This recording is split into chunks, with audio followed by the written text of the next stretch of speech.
we're living in worlds where I'm, prosecuting product cases and things like this that are 2-year statute of limitations, sometimes 4 for fraud.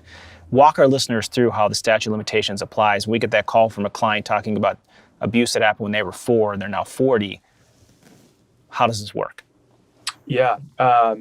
I'm sure, Jen, you could probably talk a little bit about the revival window, especially in California. I'll touch base it on a kind of granular level, and maybe you could take it to California. But I think what's happened, and this is going to happen more and more frequently across the country, is that we are going to have these revival windows for statute of limitations. And the reason is, and it goes all the way back to the Catholic priest cases.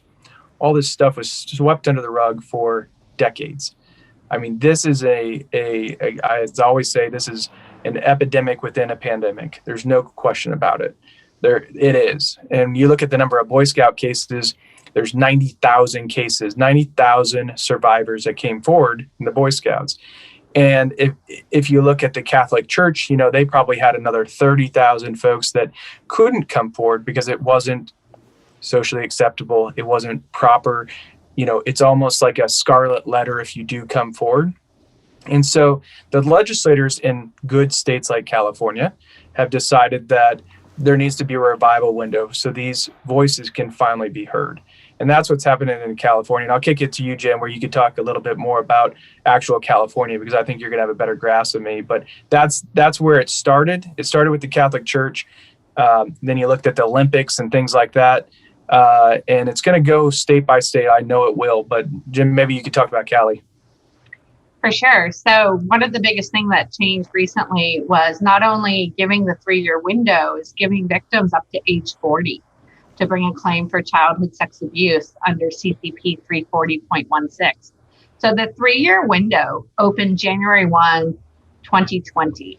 So victims still have until January 1, 2022 to bring a lawsuit, or maybe it's 2023. I have to do my math. I haven't done it. The 3-year window started January 1, 2020.